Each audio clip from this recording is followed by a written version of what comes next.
The night my father died, the house smelled like burnt coffee and lilies. I remember that detail because it felt wrong. Coffee was his thing. Lilies were hers. The lilies came in thick white bundles from people who hadn't visited him in years. They lined the entryway like silent witnesses. My stepmother, Lorraine, said they were elegant. I thought they smelled like funerals and lies. My father had been gone less than 48 hours when she threw his briefcase into the fire. But I'm getting ahead of myself. When the hospital called, I already knew. There's a tone in a nurse's voice when there's no more pretending left to do. My father had been battling heart disease for years, but he was stubborn in that old-school Midwestern way. He still mowed his own lawn, still wore pressed button-downs even to the grocery store, still carried that same brown leather briefcase everywhere, like he was heading into a boardroom instead of retirement. I drove to the hospital in a fog. The November air was sharp, biting at my face as I ran inside. By the time I reached his room, Lorraine was already there, sitting straight-backed beside his bed like she was posing for sympathy. "He waited," she said softly when she saw me. "He waited for you." I didn't believe her, but I went to him anyway. I held his hand. It was still warm, but it didn't squeeze back. My father and I had always had a quiet understanding. He wasn't overly affectionate. He didn't say, "I love you" every day, but he showed up. Every dance recital, every school pickup when my mom worked late before she passed. He taught me how to balance a checkbook at 14, how to negotiate a car price at 19, how to walk away from something that disrespects you. Lorraine entered our lives 3 years after my mother died. She was polished, controlled, 10 years younger than him, met him at some charity auction. She wore silk even on casual days and called waiters by their first names like she owned the place. I tried to like her, I really did, but something in her eyes always felt calculating, like she was measuring the room for exits. After the funeral, the house felt like a stage set after the audience leaves, too quiet, too arranged. I stayed because I wanted to go through my father's things properly. I wanted to sit in his office one more time, breathe in the scent of old paper and cedarwood. Lorraine said that was unnecessary, that we should move forward. Move forward. 48 hours. That's how long she waited. I was in the kitchen making tea when I smelled it. Leather and smoke. At first, I thought it was the fireplace. She liked lighting it in the evenings, even when it wasn't that cold. Said it made the house feel alive. But this smell was different. Thicker. Acrid. I walked into the living room, and there she was, standing in front of the fireplace, poker in hand. And inside the flames, my father's briefcase. I froze. The leather had already started curling at the edges, blackening. The brass latches glowed dull orange. "What are you doing?" I heard myself say, but it sounded far away. She didn't jump, didn't look guilty, just calmly nudged it deeper into the fire. "Getting rid of clutter," she said. I moved before I could think. I grabbed the fireplace gloves from the side and reached in. "Don't be ridiculous, Emily. It's trash." "Trash?" My voice cracked as I yanked the briefcase out. The bottom corner was scorched, but the fire hadn't fully consumed it yet. "It's old paperwork, irrelevant now." I dropped to my knees on the hearth, coughing from the smoke. This was his, and now he's gone. The way she said it, flat, efficient, made my stomach twist. I fumbled with the latches. One was hot enough to burn my fingers. I hissed but kept going. Inside were folders, documents, a small black notebook, and an envelope. Lorraine stepped closer. "You're being dramatic." "Why would you burn this?" I demanded. "Because I'm his wife," she said, her voice sharpening, "and I decide what stays in my house." Your house, not our house, not his house. Something clicked into place in that moment. This wasn't about clutter. This was about control. I gathered everything into my arms and stood up. "You don't get to erase him." Her jaw tightened. No one is erasing anyone, but we don't need to hold on to every meaningless scrap. Meaningless to you." She exhaled sharply and walked away, heels clicking against hardwood. That night, I locked myself in my old bedroom with the salvaged contents of that briefcase spread across the bed. Most of it looked financial: investment summaries, property records, insurance policies. My father had always been meticulous, every paper labeled, every receipt dated. But the black notebook, that wasn't like him. It was small, worn, the kind you slip into a coat pocket. Inside were handwritten notes, not numbers, not business jargon, names, dates, short phrases. Trust amendment. Meeting with Carter moved up. Do not tell L until finalized. L. Lorraine. My heart started pounding. I flipped further. There were references to a safety deposit box, a law firm downtown, and one phrase underlined twice: "Protect Emily." I sat back, breath shallow. Protect me from what? The next morning, Lorraine acted like nothing had happened. She made coffee, asked if I wanted toast, talked about estate logistics like we were planning a dinner party. "I've already scheduled a meeting with the lawyer," she said casually, "to go over the will." I watched her carefully. "Which lawyer?" "Martin and Klein, your father's firm." That name matched one in the notebook. Carter. I nodded slowly. "When?" "Friday." 3 days away. Plenty of time to burn more evidence. I didn't tell her about the notebook. Instead, I drove downtown that afternoon. The law office was exactly how I remembered: mahogany desks, muted carpet, diplomas framed in gold. A receptionist looked up. "Can I help you?" My father was Thomas Whitaker. I believe he worked with someone here, Mr. Carter. Her expression shifted subtly. Recognition. "One moment." Minutes later, a man in his late 50s stepped out. Silver hair, sharp eyes. "Emily," he said gently, "I'm so sorry for your loss." We shook hands. In his office, I placed the black notebook on his desk. His eyebrows lifted. "Where did you find this?"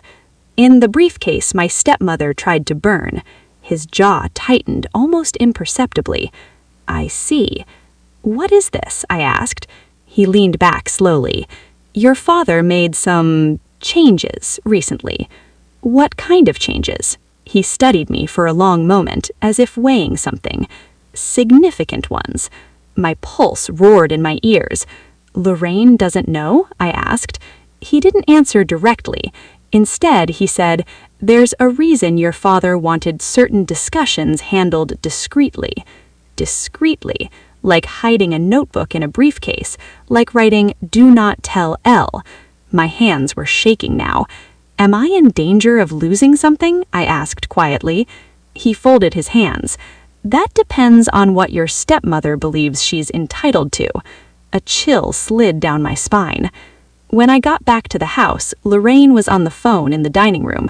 Her voice was low but tense. "Yes, I understand," she was saying, "but he promised me." Promised. I stepped into the room deliberately so she'd see me. She hung up quickly. "Out," she said, forcing a smile. "Running errands?" "Something like that."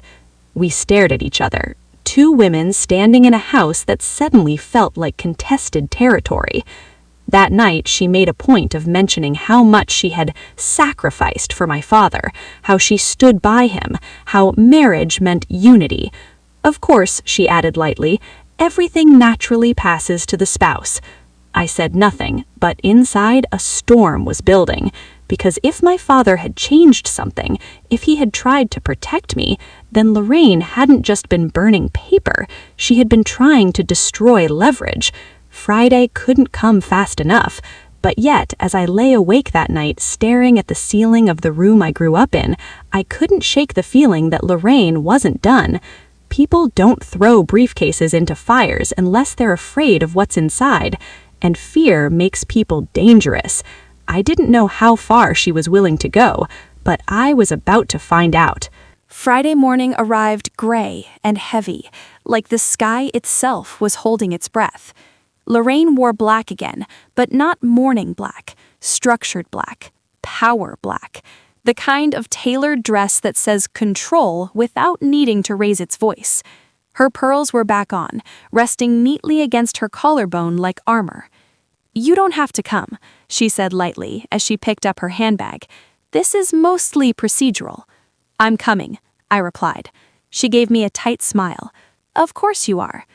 The drive downtown was silent except for the soft hum of NPR, some segment about the housing market. It felt obscene that the world was continuing normally while my life was cracking open. When we stepped into Martin and Klein, I noticed something different from my visit earlier that week. The receptionist avoided looking at Lorraine for too long. There was a flicker of something there. Awareness. Mr. Carter greeted us personally. "Miss Lorraine, Miss Emily." His tone was neutral, measured. We were led into a conference room, long polished table, bottled water already set out, a folder placed neatly in front of each chair. Lorraine reached for hers immediately. Mr. Carter remained standing. "Before we begin," he said calmly, "I want to clarify that your husband made revisions to his estate plan 6 weeks ago." Lorraine's hand paused mid-motion. "Revisions?" she repeated, her voice smooth but thinner now. "Yes." She laughed lightly. "That's impossible. Thomas discussed everything with me." Mr. Carter didn't blink. "The amendments were executed privately." I felt her eyes burn into me. Privately. "Let's proceed," she said tightly, sitting straighter. Mr. Carter opened his folder. "As you know, the original will left the majority of assets to you as surviving spouse, with specific distributions to Emily." Lorraine nodded once, satisfied. "However," he continued, "the amended version restructures those allocations." Silence. The word restructures hung in the air like a crack of thunder. "In what way?" asked Lorraine carefully. Mr. Carter folded his hands. "Thomas created a trust. The family home, his primary investment accounts, and controlling interest in Whitaker Holdings have been placed into that trust." Whitaker Holdings, my father's consulting firm, small but lucrative, built over 30 years. Lorraine's expression didn't change. "And the beneficiary?" she asked. Mr. Carter's eyes shifted to me. "Emily Whitaker is the primary beneficiary and trustee." The room went completely still. I felt the blood rush to my ears. Lorraine didn't move for a full 5 seconds. Then she smiled. A slow, incredulous smile. "That's absurd," she said softly. "There must be some misunderstanding." "There isn't," Mr. Carter replied. "My husband would never cut me out of his life's work." "He didn't cut you out," Mr. Carter clarified. "You retain personal assets, retirement funds, and a separate property settlement, but operational control and majority ownership transfer to Emily." Lorraine turned her head slowly toward me. The look in her eyes was no longer polished. It was raw. "You knew," she whispered. I shook my head. I didn't. That part was true, but I understood now why the notebook said, "Protect Emily." Lorraine let out a short, sharp laugh. "This is coercion. He wasn't well. You manipulated him." "I beg your pardon," Mr. Carter said coolly. "Your husband was fully competent when he executed these documents. I have video record of the signing." Video record. Lorraine's composure fractured for a split second. Then she recovered. "This isn't over," she said calmly. "I'll contest it." "You're entitled to attempt that," Mr. Carter replied. "However, there is an additional clause." He slid another document across the table.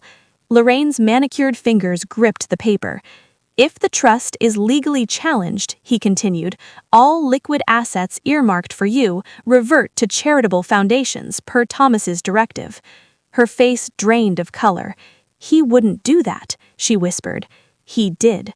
The silence that followed felt electric. I couldn't breathe. My father had anticipated this. He knew. Lorraine stood abruptly. "This is fraud," she snapped. "You think you can humiliate me like this?" "No one is humiliating you," Mr. Carter said evenly. "Your husband made decisions." She turned to me. "You think this means you've won?" I didn't answer. because this didn't feel like winning.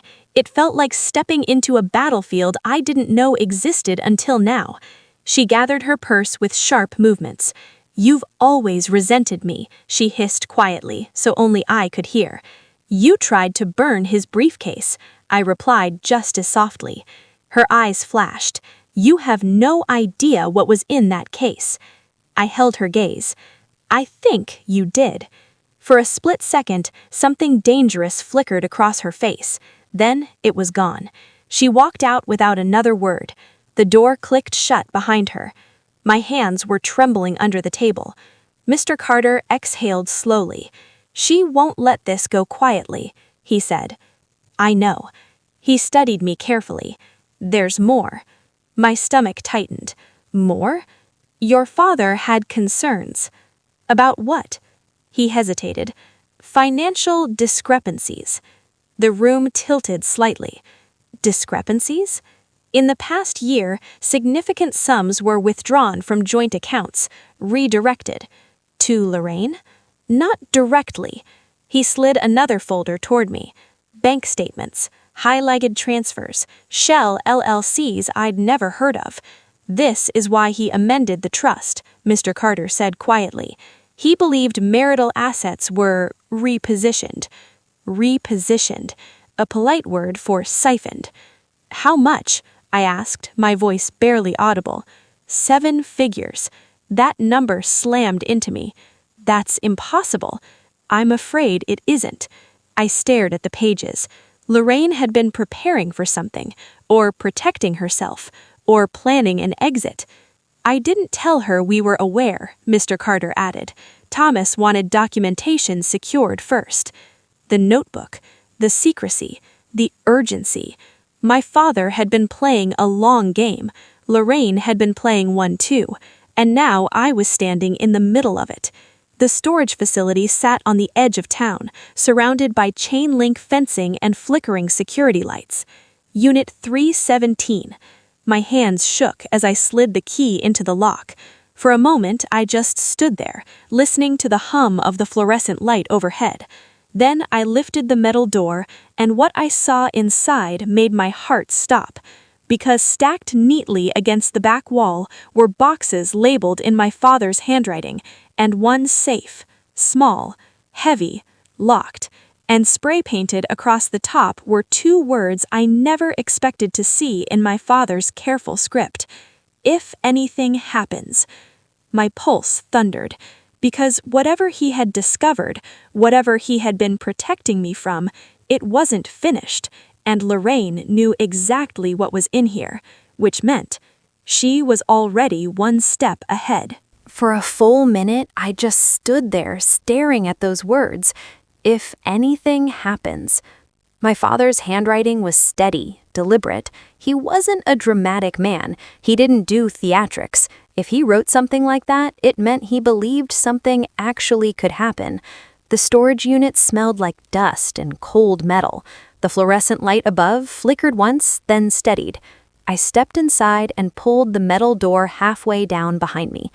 The boxes were labeled by year, tax returns, contracts, client files, but these weren't copies. These were originals, backup documentation, evidence. My father had always told me, paper leaves a trail people can't gaslight. My throat tightened. I crouched in front of the safe. It wasn't huge, but it wasn't cheap either, the kind with a digital keypad. Taped to the side was a small envelope, my name on it, just Emily. My hands shook as I opened it. Inside was a folded piece of paper with 6 numbers written neatly in blue ink. My birthday. I inhaled slowly and keyed it in. The lock clicked open. The sound echoed in the small space like a gunshot. I lifted the lid. Inside were 3 things: a flash drive, a thick manila envelope, and a sealed letter. I grabbed the letter first. My heart pounded so loudly I could barely hear the faint hum of traffic outside. I sat cross-legged on the concrete floor and opened it carefully. Emily, if you're reading this, it means I ran out of time or options. I need you to know 2 things immediately. First, none of this is your fault. Second, you were right to be cautious. My vision blurred. He had known. He had seen something in her too. I swallowed and kept reading. I made mistakes. I ignored warning signs because I didn't want to believe I'd invited danger into our lives. Pride can be expensive. Danger. The word felt heavy. Over the last year, I discovered financial movements I did not authorize. When confronted indirectly, I was given explanations that did not hold. I hired independent forensic accountants. What they found unsettled me. My chest tightened. The money isn't the worst part. It's where it was going. I stopped breathing for a second. It appears Lorraine has been diverting funds into shell corporations connected to an individual under federal investigation for securities fraud. The world tilted. Federal investigation? My fingers trembled as I read on. I confronted her once. She denied everything. I chose to gather proof before acting. That may have been my error. A cold wave slid through me. If something happens to me unexpectedly, I want you to take this evidence directly to Carter. Do not confront her alone. Do not assume she will respond rationally. My stomach dropped. He had been afraid enough to hide evidence in a storage unit under a different name, afraid enough to restructure his entire estate quietly. I never wanted you dragged into this, but if you are, I trust you more than anyone. My vision went blurry again. At the bottom, his signature. Dad. I pressed the letter to my chest. Then I reached for the manila envelope. Inside were printed emails, bank transfers, screenshots of wire confirmations, and photographs. One photo made my breath hitch. Lorraine, sitting at a restaurant table across from a man I didn't recognize, but I recognized his face from the news. Last year, there had been a huge financial scandal in Chicago. An investment firm collapsed. Retirees lost everything. The CEO had been indicted, and here he was, laughing over wine with my stepmother. The date stamp on the photo was 8 months ago. My father took it, or hired someone who did. My hands felt numb. This wasn't just greed. This was criminal. I picked up the flash drive last.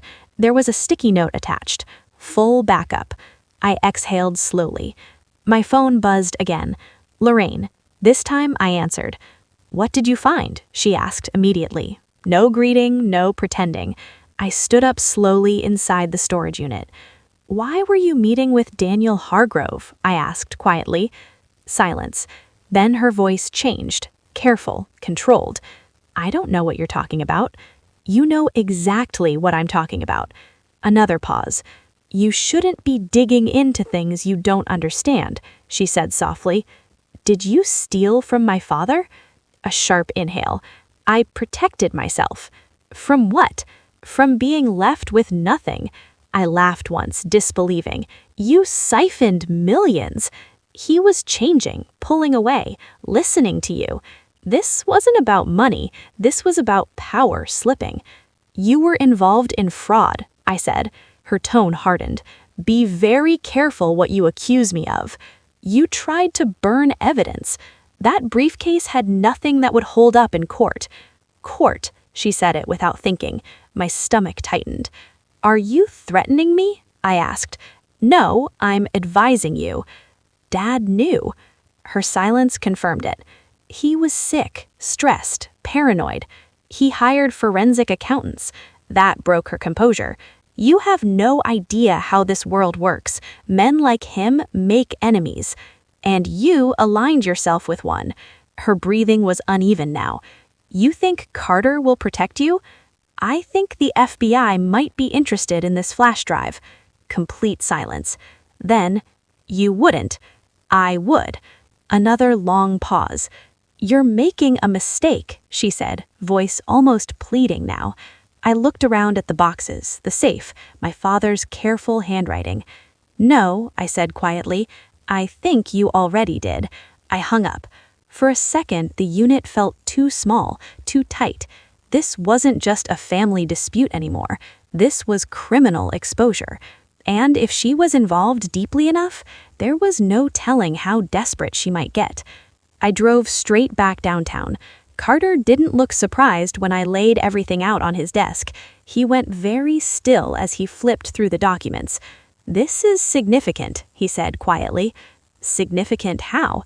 "Significant enough that I can't ethically keep this internal." Meaning this moves beyond estate law. My heart pounded. He picked up his office phone. "Before we proceed, carefully, you need to understand that once this is reported, it becomes public record. Investigations, subpoenas, media attention is possible." I thought about my father, about Lorraine standing by the fire, about her threatening grandparents' rights against another family in another life. "I'm not protecting her," I said. He nodded slowly and made the call. The next few weeks were a blur. Federal agents, interviews, bank freezes. Lorraine stopped calling, stopped texting. I heard through distant relatives that she had retained criminal defense counsel. She moved out of the house within days. When investigators searched it, they found more than my father ever documented. Hard drives, burner phones, offshore account paperwork. The news broke quietly at first, a local business page headline. Then a larger outlet picked it up. "Widow connected to ongoing financial fraud investigation." Her name, our name, attached to scandal. I stayed off social media. I stayed out of sight. But inside, something felt steady, like my father's final act had been to hand me a shield. One evening, months later, I stood alone in the now empty house. The lilies were long gone, the fireplace cold. I held the briefcase in my hands, the burn mark on the corner still visible.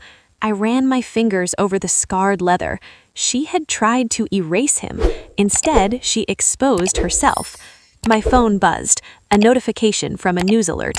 "Indictment filed." I closed my eyes. It wasn't relief, it wasn't victory, it was gravity, because even as the legal system moved forward, I knew something else. People like Lorraine don't believe they're villains, they believe they're survivors, and survivors sometimes fight until the very end. As I locked the front door for what might be the last time, I couldn't shake the feeling that this wasn't completely over. Trials take time, deals get negotiated, stories shift, and somewhere out there, she was still calculating, still thinking, still deciding her next move. If you want to know what happened inside that courtroom, what she said when she finally saw me sitting behind the prosecution table, and the one secret she tried to reveal at the last second to pull everything down with her, make sure you like, share, and subscribe, because the fire she started didn't burn everything, and what came out of those ashes? That's a story all on its own.